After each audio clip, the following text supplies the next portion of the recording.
J'invite à nous rejoindre maintenant Ian Ferguson. Où est-il ?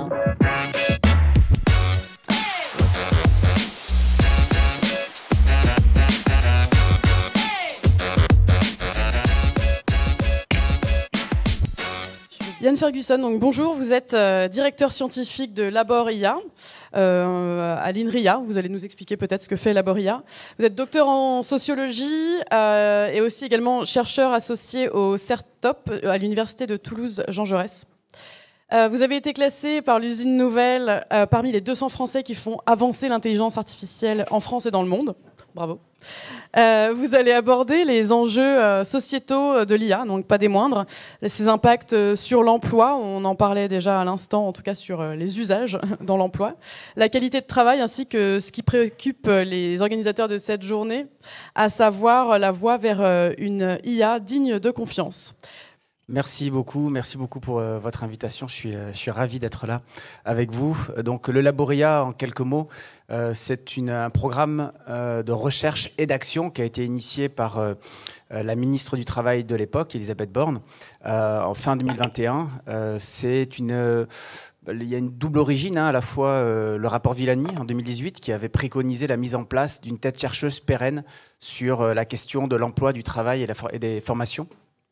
Et puis en 2020, la France qui lance avec le Canada au début, puis maintenant c'est une initiative multilatérale beaucoup plus importante, le partenariat mondial pour l'intelligence artificielle, au sein duquel il y a un groupe Futur du travail et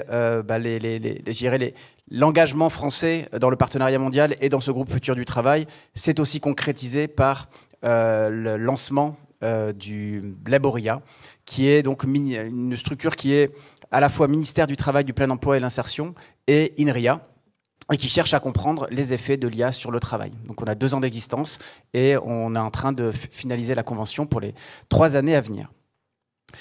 D'abord, la question de la régulation de l'IA et de l'éthique de l'IA, évidemment, en tant que sociologue, ce sont des choses qui sont majeures à mes yeux, parce que dès lors qu'on parle de normes, de valeurs, eh bien, on est, je dirais, dans le cœur de métier de la sociologie. La sociologie, sa vocation, c'est une discipline qui est née au moment de la révolution industrielle. On pourrait revenir avant, mais en tout cas essentiellement, le programme de la sociologie et de la recherche de la sociologie est né pendant la révolution industrielle en vue de comprendre les mutations des sociétés, en lien avec à la fois l'industrialisation des modes de production, la révolution industrielle et la révolution urbaine, avec cette question de comment on vit ensemble dans ces transformations extrêmement rapides, qui en plus détricotent les fondamentaux du vivre ensemble. Et donc, voyant tout ce travail de cristallisation et de formalisation des valeurs et des principes éthiques autour de l'IA, et puis maintenant de normalisation et de régulation, eh bien, j'y ai vu un processus de socialisation de la technique, c'est-à-dire comment une culture, une civilisation essaie de mettre en avant des valeurs, des principes fondamentaux, de les mettre au-devant de la technique, plutôt que simplement de parler d'impact de la technique, c'est-à-dire une espèce de technique météorite vis-à-vis duquel on devrait tous s'adapter, et bien montrer que non, on n'est pas condamné à cette approche darwinienne de la technologie, mais qu'on met en avant des valeurs, des principes auxquels, quelque part, on va plier la technologie pour qu'elle soit conforme à nos valeurs. J'ai vu aussi la preuve d'une maturité de la civilisation technologique. Généralement, quand on est mature en tant que personne, on essaie d'éviter le danger par anticipation plutôt que de l'affronter. Et jusque-là, nos trajectoires technologiques étaient plutôt innovation, des promesses reçues, évidemment, on innove parce qu'il y a des promesses, mais aussi découverte, chemin faisant qu'il y a un prix, et puis tentative, après coup, de s'adapter, de remédier au prix du progrès technologique. Et on est dans une période où une grande partie de l'argent public est dédié à essayer de réparer quelque part des choses qu'on n'avait pas vues dans les révolutions technologiques précédentes.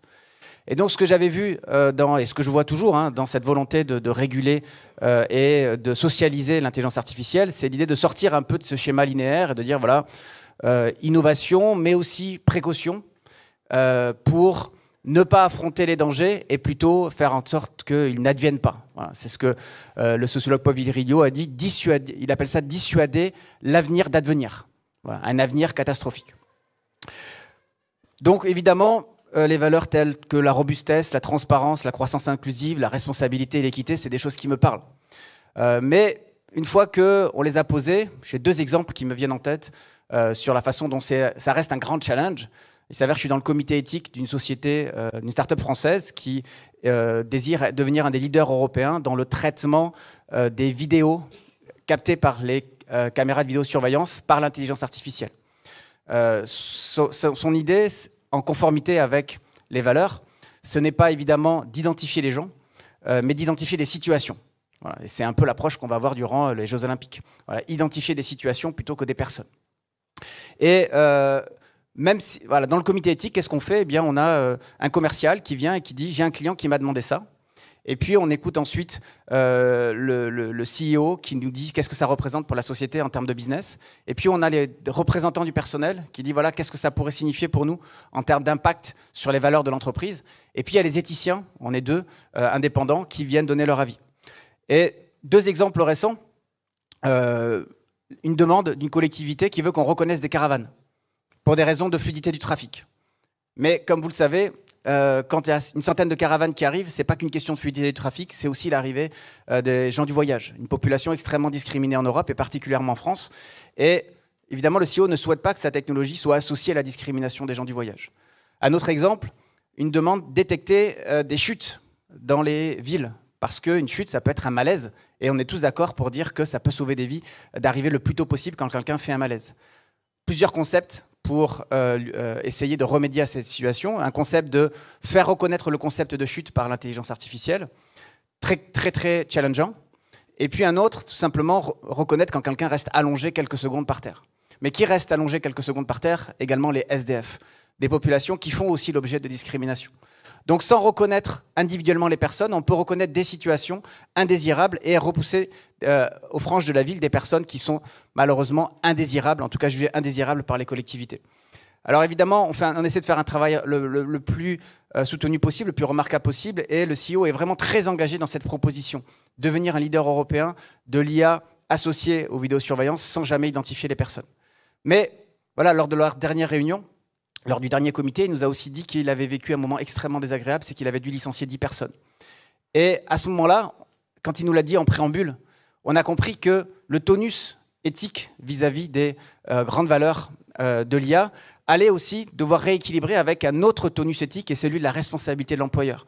L'employeur était en train de nous dire que peut-être qu'il allait transgresser un certain nombre de principes, en tout cas avancer vers assouplir des positions parce que il ne souhaitait pas faire souffrir des collaborateurs, il ne souhaitait pas les licencier. Et donc on voit bien en fait à quel point, au-delà des grands principes de l'éthique, eh bien, la densité morale de ces principes, à un moment, va être mise à l'épreuve des dilemmes éthiques que vont rencontrer les personnes. Un dilemme éthique, c'est une situation désagréable où vous devez hiérarchiser entre des valeurs. Et vous devez en prioriser une. Je dis souvent, c'est un peu prioriser entre nos valeurs, c'est parfois devoir dire quel est notre enfant préféré. C'est extrêmement pénible, mais parfois il faut le faire. Et on voit à quel point ces situations-là vont se multiplier. Alors, évidemment, on va parler du travail. Je vais faire une distinction entre l'éthique de l'IA au travail et l'éthique du travail avec l'IA. L'éthique de l'IA au travail, c'est aussi ce qu'on est en train de faire avec les grandes valeurs de l'OCDE, avec les grandes valeurs des 50 experts de l'Union européenne, avec la régulation, c'est-à-dire regarder comment on peut stabiliser cette technologie de telle façon à ce que dans les organisations et les travailleurs dans ces organisations puissent utiliser ces systèmes avec confiance. Alors, moi je ferais un distinguo entre 3 niveaux. Le premier niveau, c'est la question de la robustesse et la fiabilité, une forme d'éthique industrielle. Et là, voilà, moi je viens de Toulouse, je suis venu en avion ce matin, on fait des avions à Toulouse, et la robustesse de la technologie, c'est évidemment quelque chose qui est dans l'ADN, pas que de l'aéronautique, mais de toute l'industrie traditionnelle. Voilà, je n'imagine pas dans 10 ans le PDG d'Airbus, lorsque il sortira peut-être l'avion à hydrogène, dire voilà, c'est un grand jour, nous sommes réunis pour le premier vol de l'avion à hydrogène, c'est un magnifique avion, mais je dois vous dire, je suis la personne qui, au monde, fait le moins confiance dans cet avion. Alors ça fait rire, mais c'est ce que Sam Altman a dit sur ChatGPT. Voilà. Sam Altman a dit « Je suis la personne au monde qui fait le moins confiance à ChatGPT ». Et donc on voit bien à quel point la culture du risque est très différente entre cette industrie traditionnelle, pour qui le risque la notion de risque industriel, d'anticipation, et on ne met pas sur le marché une technologie dont on pense qu'elle n'a pas validé, certifié un certain nombre de grands principes et de grands critères de normalisation de la qualité. Et de l'autre côté, on a la prise de risque au sens entrepreneurial d'OpenAI, qui est incroyable, parce qu'elle déplace des montagnes, mais on voit bien que vis-à-vis de la question de l'éthique, on ne sera pas du tout sur les mêmes dispositions. La croissance inclusive, l'équité, la responsabilité, c'est un peu l'éthique de la dignité humaine. Voilà, l'éthique de la dignité humaine. À nouveau, une anecdote, j'ai travaillé pendant plusieurs jours dans une université franco-japonaise et on avait des personnes qui avaient participé à la construction de la charte éthique de l'UNESCO en matière d'intelligence artificielle. Et donc, ils faisaient des ateliers comme ça autour d'un certain nombre de principes et ils ont dit, voilà, on va faire un atelier de dignité humaine. On va faire un atelier de dignité humaine, ok. Et on pensait que ça serait assez facile, tout le monde est d'accord pour dire que l'IA doit respecter la dignité humaine. Mais évidemment, dans ces cas-là, on fait un petit benchmark des définitions. Et on s'est rendu compte que côté occidental, la dignité humaine, c'était le respect des droits individuels. Hein, vraiment dans une approche très respect du droit personnel. Mais pour les Japonais qui étaient là, la dignité humaine, c'était respecter ses droits et devoirs envers la communauté. Et donc on se rendait compte que derrière un concept très rassembleur, on avait des visions culturellement ancrées extrêmement différentes et il va falloir travailler pour regarder comment on opérationnalise cette valeur qui n'a pas le même sens en fonction de la culture où on se positionne. Et puis à la troisième niveau éthique, c'est la question de l'écologie, l'IA frugale. Et là, on se rend compte que là où le premier, encore une fois, les industriels vont vraiment ferrailler pour créer une IA fiable, robuste, là où sur la question des droits de l'homme et de la dignité humaine, même si on a des ancrages culturels différents, des acceptations culturelles différentes, eh bien, on voit à quel point c'est un sujet qui préoccupe les communautés. J'ai le sentiment que la question de l'IA écologique arrive en troisième division de ce sujet-là. Voilà. L'IA frugale. Il s'avère que, pour revenir au travail, dans notre COMEX du Laboria, on a quelqu'un qui travaille dans un grand groupe et qui a dit « Je vois venir le moment où les ingénieurs qui vont vouloir travailler chez nous vont nous demander la balance écologique des systèmes d'IA qu'on va intégrer et qui vont parfois nous choisir de nous rejoindre ou pas en fonction de cette balance et de notre capacité à l'argumenter. » Vous connaissez évidemment le mouvement très médiatique de la grande démission vis-à-vis des grandes écoles qui quittent le sentier balisé de la réussite sociale et économique parce qu'ils estiment que le travail qu'on leur propose ne fait pas sens par rapport aux urgences du moment. Eh bien, l'intelligence artificielle pourrait, du point de vue de la marque employeur, du point de vue de l'image de l'employeur, être un élément clivant pour les talents. Donc ça, c'est pour l'éthique de l'IA au travail. Et maintenant, je voudrais vous parler de l'éthique du travail avec l'IA.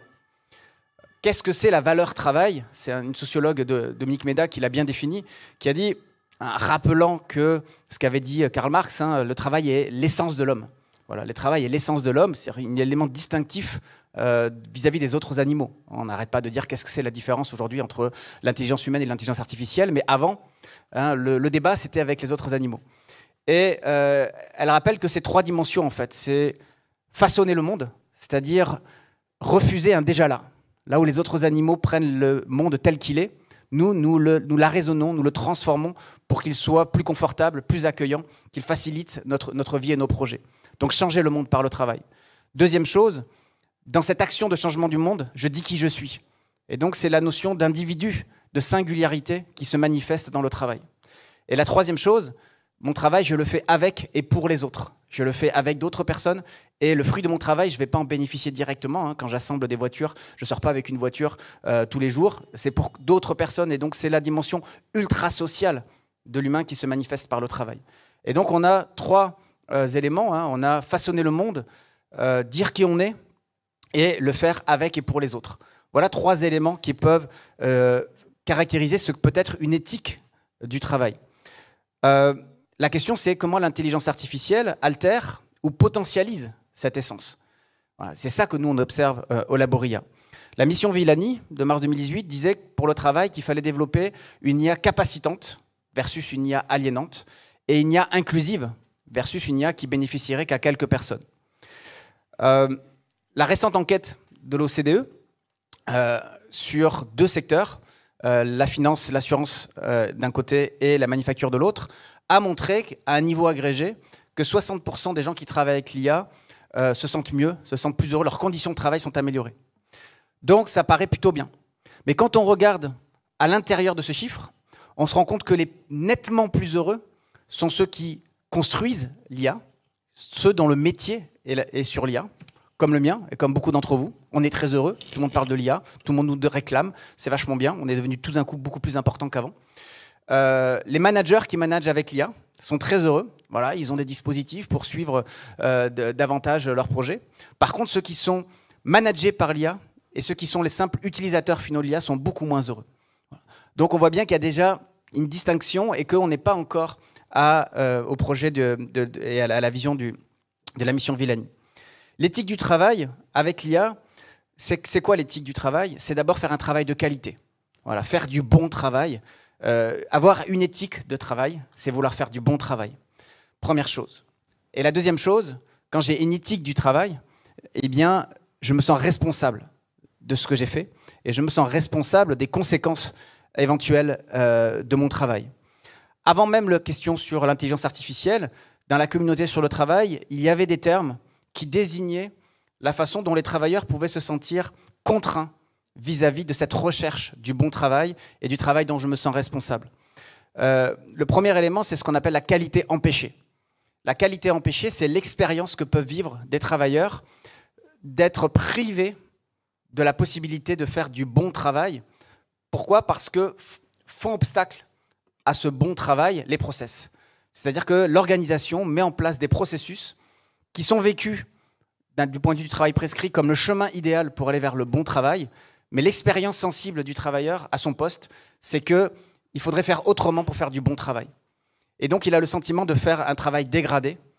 Et faire un travail dégradé, à la longue, ça devient dégradant. C'est ce qu'on appelle la souffrance esthétique. La souffrance esthétique, c'est être privé de la possibilité de faire du beau travail. Et donc, évidemment, nous, du côté de Laboria, on regarde les situations et on essaie de voir dans quelle mesure les situations de travail dans lesquelles on a introduit les systèmes d'intelligence artificielle créent ce sentiment d'être privé du beau travail ou au contraire potentialisent les possibilités de faire du beau travail. L'expérience vécue par ceux qui font l'objet d'une expérimentation, parce que c'est souvent une expérimentation, c'est qu'il y a un conflit de rationalité dans les situations instrumentées par l'IA. C'est-à-dire qu'ils sentent que l'IA vient de leur dire quelque chose qui relève d'une rationalité gestionnaire, qui s'oppose à leur vision sensible, à leur approche sensible de ce que c'est le beau travail. Ce n'est pas une fatalité, mais en tout cas, on a mis en avant ces conflits de rationalité qui nous paraît essentiel de pouvoir lever. La deuxième chose, c'est ce qu'on va appeler les conflits de qualité. Pour faire de la qualité au travail, il faut un collectif, et à l'intérieur de ce collectif, il y a débat, il y a controverse sur ce que c'est la qualité. Les gens s'opposent, et à travers ce conflit de qualité, eh bien, des normes partagées de qualité peuvent naître. La question est de savoir dans quelle mesure les situations de travail instrumentées par l'IA autorisent, potentialisent ces conflits de qualité. On a étudié au sein du Laboria une activité de boroscopeurs. Les boroscopeurs, on apprend plein de mots quand on s'intéresse à l'IA au travail. Ce sont des gens qui contrôlent les parties les plus subtiles et les plus inaccessibles des moteurs d'avion. Et ils travaillent en binôme. Il y en a un qui observe et puis qui dit à voix haute ce qu'il observe et ses déductions. Et puis il y a quelqu'un qui le challenge pour arriver à une conclusion commune. Le projet consiste à remplacer ces binômes humain-humain par des binômes humain-IA. Voilà. Au nom de l'efficacité et puis au nom d'une certaine productivité. Il reste à savoir dans quelle mesure cette situation autorise le conflit de qualité plutôt que d'avoir un système qui donne un standard de qualité auquel le travailleur va devoir se plier. Donc il y a cette question du pouvoir d'agir et cette valeur qui finalement est essentielle pour les travailleurs et qui n'est pas réellement mis au goût du jour généralement dans les grandes architectures de valeur, même si on évoque le libre arbitre. Au travail, la valeur la plus fondamentale, c'est l'autonomie. L'autonomie, c'est ce qui me permet non pas de faire ce qu'on me demande, mais de faire ce qu'il faut pour que ça marche. C'est ce qui me permet de coloniser l'incompressible hiatus qu'il y a entre les normes de travail et ce qu'il faut faire pour faire du bon travail et faire le travail tel qu'on nous demande. Même sous l'époque des ouvriers tayloriens, on savait que les ouvriers faisaient autre chose et que cette autre chose, même s'il peut énerver les responsables d'équipe, les managers, est indispensable pour pouvoir atteindre le travail de qualité. Donc l'éthique de travail avec l'IA n'est pas la simple résultante de l'éthique de l'IA au travail. L'éthique de l'IA au travail, c'est ce qu'on essaie de mettre en place par les principes, par des recommandations, mais aussi par le design, hein, c'est l'éthique by design. Mais ce n'est pas le simple résultat des propriétés techniques de l'IA, c'est aussi le résultat des propriétés sociales de l'organisation. C'est-à-dire que ne chargeons pas l'IA de tous les vices, entre guillemets, de tous les désirs, de toutes les volontés. L'IA n'a pas d'agentivité. Ce n'est pas dans son projet de restreindre le travail réel. C'est celui d'une organisation, ou pas.